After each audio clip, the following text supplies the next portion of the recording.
નમસ્કાર દર્શક મિત્રો, હું છું વાહિદ વસંત અને આપ નિહાળી રહ્યા છો હમ ટીવી ભરૂચ ન્યૂઝ। હવે નિહાળીશું આજના મુખ્ય સમાચારો। અંકલેશ્વરની મુક્તિ ચોકડી નજીક આવેલ ફિનોર પીપલજ નામની કેમિકલ કંપનીમાં એક તબક્કે આગ લાગી જતા દોડધામ મચી જવા પામી હતી।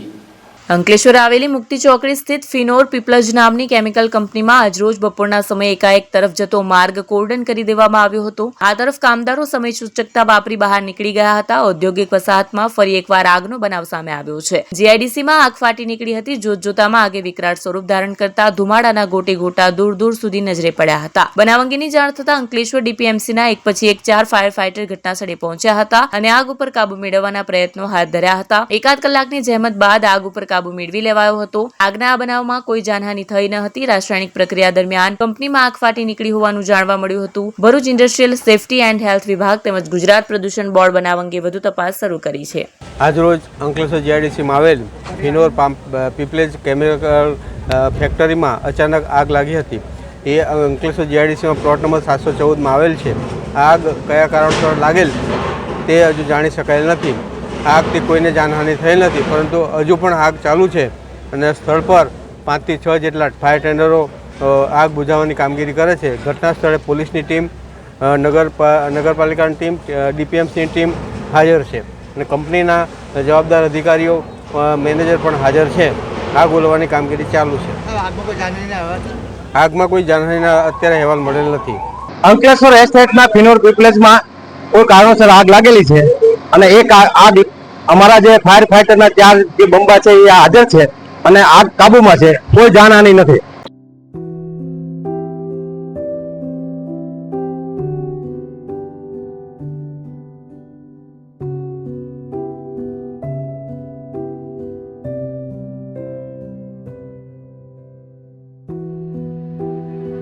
ભરૂચ તાલુકાના ભાડભૂત બેરેજ યોજનામાં અસરગ્રસ્ત ખેડૂતોની સુનાવણીમાં અધિકારીઓની ગેરહાજરીને પગલે સુનાવણી મુલતવી રહી હતી।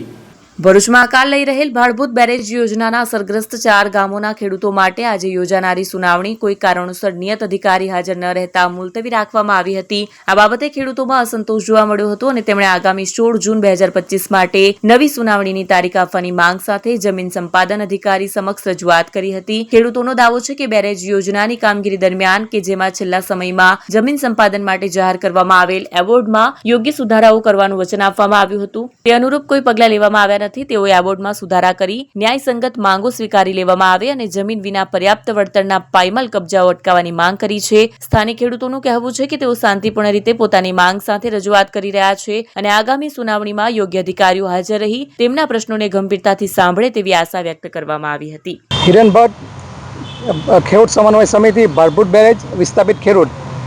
આજરોજ અમે શ્રી જમીન સંપાદન અધિકારી સાહેબ શ્રીની કોર્ટમાં આવ્યા હતા। આજે અમારી સુનાવણી રાખેલ હતી, પરંતુ સાહેબશ્રીને કોઈ ઇલેક્શનનું કામગીરી અર્થે બહાર ગામ જવાનું હોવાથી સાહેબશ્રી અહીંયા હાજર ન હોવાથી અમે 1 કલાક સુધી અહીં રાહ જોઈ, પરંતુ સાહેબશ્રી નહીં આવતા અમે સાહેબશ્રીને એવી વિનંતી કરીએ છીએ કે અમને 16 તારીખ આપો અને અમે ફરીથી એ દિવસે બધા જ ખેડૂતો સુનાવણી માટે અહીં હાજર રહીશું।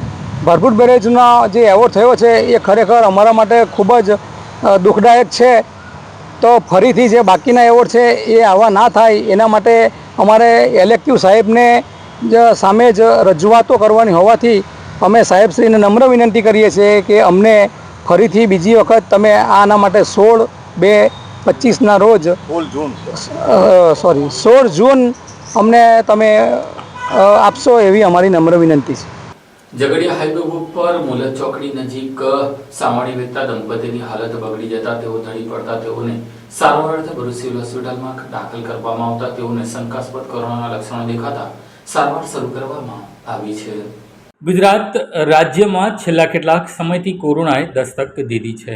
કોરોનાના શંકાસ્પદ કેસમાં અમદાવાદમાં એક મહિલાનું મોત થયું છે, ત્યારે અનેક લોકો કોરોનાથી સંક્રમિત થયા છે। ત્યાં જ ભરૂચમાં કોરોનાનું સંક્રમણ થયેલું એક મહિલા પેશન્ટ સિવિલ હોસ્પિટલમાં સારવાર લઈ રહી છે, ત્યારે નેશનલ હાઈવે નંબર 8 ઝઘડિયાના મુલટ ચોકડી નજીક મૂળ લુણવાડાના રહેવાસીને હાલ સાવણી વેચી પોતાનું જીવન નિર્વાહ કરતા વૃદ્ધ દંપતીની એકાએક તબિયત લથડી પડી હતી. આ અંગે ત્યાંથી પસાર થતા રિક્ષા ચાલકે જોતા તેણે તાત્કાલિક માનવતા દેખાડી 108 ઇમરજન્સી સેવાને જાણ કરી હતી. 108ની ટીમ ઘટના સ્થળે પહોંચી હતી અને દંપતીને પ્રાથમિક સારવાર આપ્યા બાદ તેમના શંકાસ્પદ કોરોનાના વાયરસ જોવા મળતા સલામતના પગલા રૂપે ભરૂચ સિવિલ હોસ્પિટલમાં ખસેડવામાં આવ્યા. હાલ ભરૂચ સિવિલ હોસ્પિટલ તંત્ર દ્વારા દર્દીની વધુ તપાસ અને કોરોના છે કે નહીં તે અંગેના રિપોર્ટની કાર્યવાહી માટે રાહ જોવામાં આવી રહી છે. હાલ તેઓની સારવાર શરૂ કરી છે.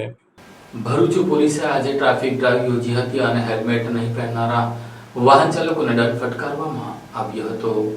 ગુજરાત હાઈકોર્ટના આદેશ બાદ રાજ્યના પોલીસ વડા દ્વારા દરેક સરકારી કચેરીઓ અને સામાન્ય લોકો માટે પણ હેલ્મેટ ફરજિયાત કરવામાં આવ્યું હતું. ત્યારે ભરૂચમાં આજરોજ પોલીસ દ્વારા ટ્રાફિક ડ્રાઈવ હાથ ધરવામાં આવી હતી. ભરૂચના શક્તિનાથ અને કલેક્ટર કચેરી સહિતના વિસ્તારોમાં પોલીસ અધિકારીઓએ ચેકિંગ હાથ ધર્યું હતું અને હેલ્મેટ ન પહેરનાર બાઇક ચાલકો સામે દંડની કાર્યવાહી હાથ ધરી હતી, જેના પગલે વાહન ચાલકોમાં ફફડાટ ફેલાયો હતો. આવનાર દિવસોમાં પણ આ પ્રકારની ડ્રાઈવ ચાલુ રહેશે.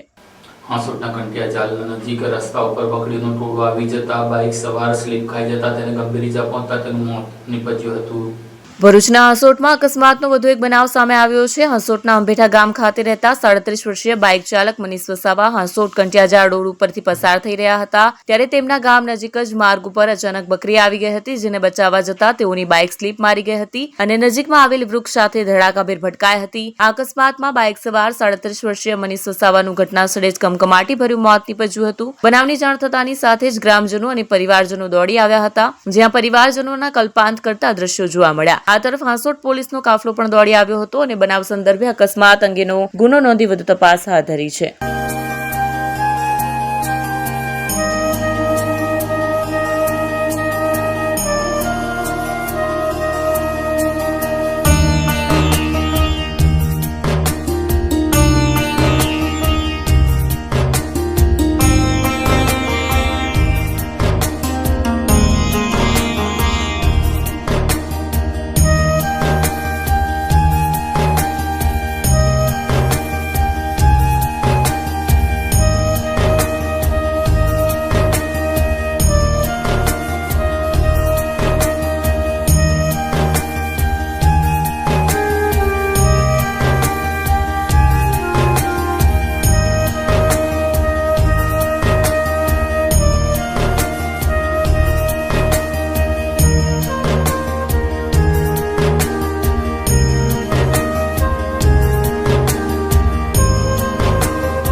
क्या आप अपनी ड्रीम जॉब सर्च कर रहे हैं? तो आपका वेट हुआ खत्म. हमारी कंपनी IICL में है कुछ amazing job openings. IICL are hiring PHP developer, data analytics, UI UX graphics designer, Node.js developer WordPress developer. from all over Gujarat. तो देर किस बात की, अप्लाई करें अभी और बने हमारी डायनामिक टीम का हिस्सा. विजिट करें हमारी वेबसाइट www.iiclindia.com/career या मेल करें अपना रेज्यूमे iiclindia06@gmail.com पर. हमारी टीम में आपको मिलेगा एक इनोवेटिव और क्रिएटिव एनवायरनमेंट ताकि आपकी स्किल्स हमेशा अपडेटेड रहे. Freshers can also apply. Contact now on 7041542766.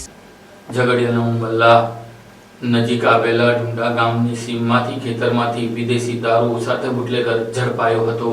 Bharuch જિલ્લા લોકલ ક્રાઇમ બ્રાન્ચની ટીમ ઉમલ્લા પોલીસ સ્ટેશન વિસ્તારમાં પેટ્રોલિંગમાં હતી તે દરમિયાન બાતમી મળી કે ઝઘડિયા તાલુકાના ઢુંઢા ગામે ટેકરા ફળિયા ખાતે રહેતો બુટલેગર નરેન્દ્રભાઈ ઉર્ફે નંદો પૂનમભાઈ વસાવાનાએ ભારતીય બનાવટના વિદેશી દારૂનો જથ્થો લાવી પોતાના ઘરના પાછળના ભાગે આવેલ ખેતરમાં સંતાડી રાખી એક્ટિવા ગાડીથી સગેવગે કરવાની તૈયારીમાં છે, જે મળેલ બાતમીના આધારે ઢુંઢા ગામે ટેકરા ફળિયા ખાતે નરેન ઉર્ફે નંદા વસાવાના ઘરના તથા આજુબાજુ તપાસ કરતા ઘરની પાછળના ભાગે આવેલ ખેતરમાંથી ભારતીય બનાવટની વિદેશી દારૂની નાની મોટી બોટલો તથા બિયર તથા એક એક્ટિવા ગાડી મોબાઈલ મળી કુલ કિંમત ₹3,12,880 ના મુદ્દામાલ સાથે આરોપી નરેનભાઈ ઉર્ફે નંદાને ઝડપી પાડી આગળની કાર્યવાહી હાથ ધરવામાં આવી હતી.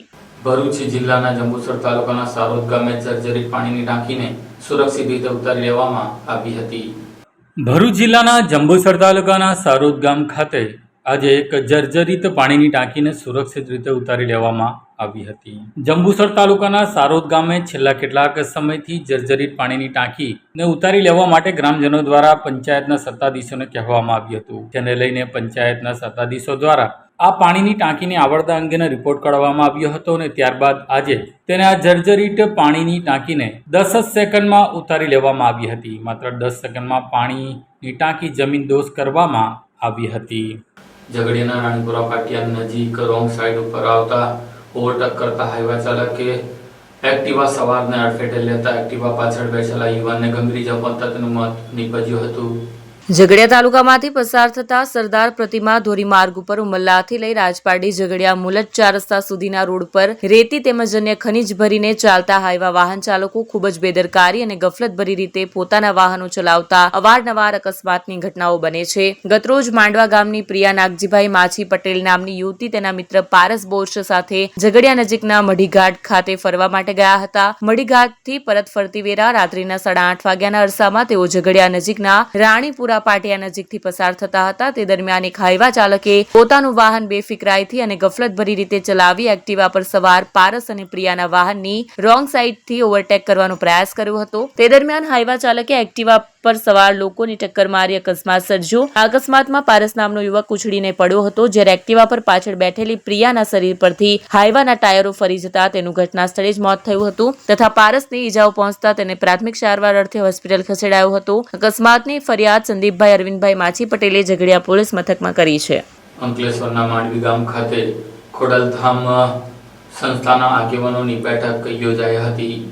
ભરૂચના ચાવસ તથા માંડવી ખાતે સમાજના આગેવાનો સાથે મીટિંગ કરી અને અંકલેશ્વર લાપસી મહોત્સવમાં ઉપસ્થિત રહ્યા હતા. શ્રી ખોડલધામ ટ્રસ્ટ કાગવડના સ્વપ્નદ્રષ્ટા સમગ્ર વિશ્વમાં વસતા લેઉવા પાટીદાર સમાજને એક તાંટણે બાંધવાનું સ્વપ્ન સાકાર કરનાર ચેરમેન નરેશભાઈ પટેલ દક્ષિણ ગુજરાતના પ્રવાસે હતા, જેમાં તેઓએ માંડવી ખાતે પાટીદાર સમાજના આગેવાનો સાથે બેઠક કરી હતી. જેમાં માંડવી, વાંકલ, બારડોલી, વ્યારા, તાપી વિસ્તારમાં વસતા લેઉવા પાટીદાર સમાજના આગેવાનો, સરકારી અધિકારીઓ ઉપસ્થિત રહ્યા હતા. બીજો કાર્યક્રમ ભરૂચના ચાવસ કોમ્યુનિટી હોલ ખાતે રાખવામાં આવ્યો હતો, જેમાં જંબુસર, વાગરા, આમોદ, ભરૂચ, અંકલેશ્વર સહિત ચેરમેન નરેશભાઈ પટેલ, સંગઠન પ્રભારી હસમુખભાઈ લુણાગરિયા, ટ્રસ્ટી પ્રવીણભાઈ પટેલ, ભરતભાઈ પટેલ, બકુલભાઈ સોરઠિયા, પંકજભાઈ ભુવા, નરેશભાઈ પટેલ, સુરત, વડોદરા અને નર્મદા જિલ્લા ખોડલધામ પરિવાર તથા સ્થાનિક લેઉવા પાટીદાર સમાજના પ્રમુખો, ખોડલધામ સમિતિના કન્વીનર, સહ કન્વીનર તથા સ્થાનિક સમાજના લોકો ઉપસ્થિત રહ્યા હતા. ત્યારબાદ અંકલેશ્વર ખાતે ખોડલધામ સમિતિ અંકલેશ્વર દ્વારા આયોજિત 7મા લાપસી મહોત્સવમાં નરેશભાઈ પટેલ ઉપસ્થિત રહ્યા હતા. આ નિમિત્તે યોજાયેલ સર્વાઇકલ, બ્રેસ્ટ અને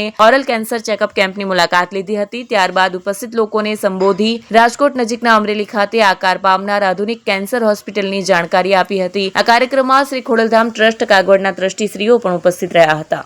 અંકલેશ્વરમાં મ્યુઝિકલ લવર્સ ગ્રુપ દ્વારા કવિ સંમેલનનું આયોજન કરવામાં આવ્યું હતું. અંકલેશ્વર જીઆઈડીસીના ડાયમંડ ચિલ્ડ્રન થિયેટર ખાતે ગતરોજ સાંજે ગાના મ્યુઝિકલ લવર્સ ગ્રુપના ઉપક્રમે કવિ સંમેલન યોજાયું હતું, જેમાં ગુજરાતી સાહિત્યના જાણીતા કવિ સર્જકો મુકેશ જોશી, હિતેન આનંદપરા, સુરેશ ઝવેરી, ભરૂચના કવિઓ હેમાંગ જોશી, કિરણ જોગીદાસ ઉપસ્થિત રહ્યા હતા. તો કાર્યક્રમ દરમિયાન મુંબઈના કલાકાર દંપતી અર્ચના શાહ તેમજ જોલી શાહે અદભુત ગંગા સતીની એકોક્તિ પ્રસ્તુત કરી હતી. આ પ્રસંગે ગાના મ્યુઝિક લવર્સ ગ્રુપના નરેશ પૂજારા, મનોજ આનંદપુરા, ઉદ્યોગ અગ્રણી એન કે નાવડિયા સહિત અગ્રણીઓ ઉપસ્થિત રહ્યા હતા. વિશ્વાસ ઓઢી બેસવાનું હોય છે, પ્રેમમાં તો શ્વાસ ઓઢી બેસવાનું. કેટલો વિશ્વાસ ઓઢી બેસવાનું હોય છે, પ્રેમમાં તો શ્વાસ ઓઢી બેસવાનું હોય છે. ને આ શેર કે પ્રેમની વાલા પરીક્ષા હોય છે બહુ આકરી. પ્રેમની વાલા પરીક્ષા હોય છે બહુ આકરી, મહેલમાં વનવાસ ઓઢી બેસવાનું. ઉતારી રોજ મારી ધાર કાઢે છે, કસોટી પર ઉતારી રોજ મારી ધાર કાઢે છે. મને અણવા સમય પણ અવનવા હથિયાર કાઢે છે. મને અણવા સમય પણ અવનવા હથિયાર કાઢે છે. છતાં વિશ્વાસ છે સાચો કે એ જ તારણહાર છે સાચો. છતાં વિશ્વાસ છે પાકો કે એ જ તારણહાર છે સાચો. ડુબાડી દઈ અચાનક નાવ મારી બહાર કાઢે છે. એ ગઝલના બે છૂટા શેર કહીશ કે સફરમાં ઊંઘ આવે તો તરત આવી જગાડે એ. સફરમાં ઊંઘ આવે તો તરત આવી જગાડે એ. હું મારી જ ભીતર જાગતો એક પીર રાખું છું. ને નથી હું દ્રૌપદી કે કૃષ્ણ આવે ને બચાવે લાજ. નથી હું દ્રૌપદી કે કૃષ્ણ આવે ને બચાવે લાજ. વલણમાં તેજ ને તરખાટના 100 ચીર રાખું છું. ઓફિસે ભાગવાનું છે, કાગળો લખવાના છે, ફોન ઉચકવાના છે, સામે ઝીકવાના છે, બગાસા ખાવાના છે, સુસ્તી કાઢવાની છે, ટાઈપિંગ કરવાનું છે, ઓવરટાઈમ કરવાનો છે, ઓફિસેથી છૂટવાનું છે, મિત્રોને મળવાનું છે, નિંદામાં ભળવાનું છે, બસ લાલ છે, મકાન ચોરસ છે, પૃથ્વી ગોળ છે, ઘરે આવવાનું છે, ટાઈ કાઢવાની છે, બૂટ ઉતારવાના છે, વાતો કરવાની છે, સાથે જમવાનું છે, પાણી પીવાનું છે, ગુટલા કાઢવાના છે, રેડિયો સાંભળવાનું છે, સુવાનું છે, સપના આવવાનું છે. સપનામાં બસમાં જગ્યા નથી, મકાનને આકાર નથી, પૃથ્વી ગોળ નથી, મારે ફરી પાછા મરી જરી હા કહેવાનું છે, હસવાનું છે, વહેલા જાગવાનું છે. આ સાથે અમે બીબી ભરૂચના સમાચાર પૂર્ણ થાય છે. આવતીકાલે ફરી મળીશું. ત્યાં સુધી રજા આપશો. નમસ્કાર.